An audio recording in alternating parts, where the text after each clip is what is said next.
जयपुर के एक पुराने हॉस्टल में 3 दोस्त रहते थे, निखिल, समीर और अर्जुन। तीनों आर्किटेक्चर के 3rd ईयर स्टूडेंट थे। हर रात उनकी रूटीन थी, मोबाइल गेम, शराब, सिगरेट और भूतों की बातें। लेकिन उस रात माहौल अलग था। निखिल का उसी दिन अपनी गर्लफ्रेंड से ब्रेकअप हुआ था।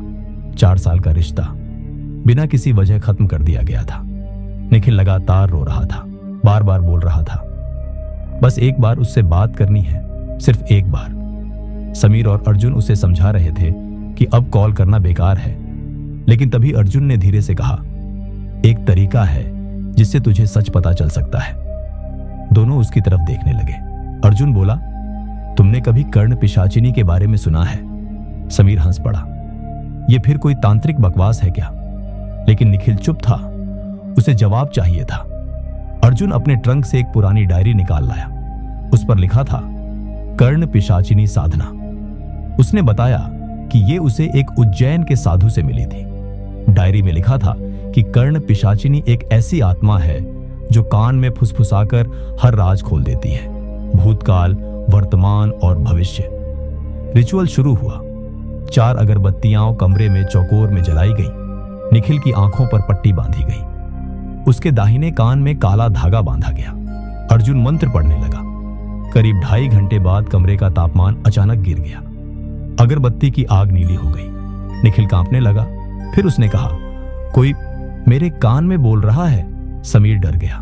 निखिल बोला, वो कह रही है मेरी गर्लफ्रेंड ने मुझे धोखा नहीं दिया, वो मुझसे डर गई थी क्योंकि मैं नींद में किसी और की आवाज में बात करता हूं। अब अर्जुन खुश हो गया, देखा सच में आ गई। लेकिन तभी निखिल चिल्लाया, वो कह रही है आज रात हम में से कोई किसी को मारेगा। कमरे में सन्नाटा छा गया। कर्ण पिशाचिनी ने कहा, मुझे पुराने कुएं के पास ले चलो। हॉस्टल के पीछे एक सूखा कुआं था जहां लोग जाने से डरते थे। तीनों वहां पहुंचे। तभी एक अंधी बूढ़ी औरत सामने आई।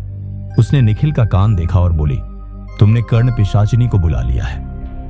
उसने चेतावनी दी, ये तुम्हें ज्ञान नहीं नफरत सिखाएगी। उसने जमीन पर राख से घेरा बनाया और बोली, इसके अंदर आ जाओ। लेकिन अर्जुन ने जानबूझकर घेरे को तोड़ दिया।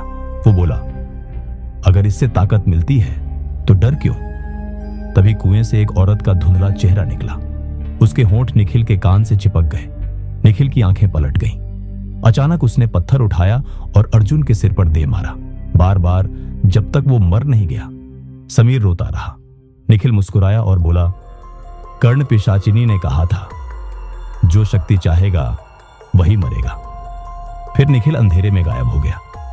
अगली सुबह कुएं के पास अर्जुन की लाश मिली। निखिल कभी नहीं मिला। और आज भी जयपुर के उस हॉस्टल में रात को लोग फुसफुसाहट सुनते हैं, जैसे कोई कह रही हो, कान दो, मैं सच बताऊंगी।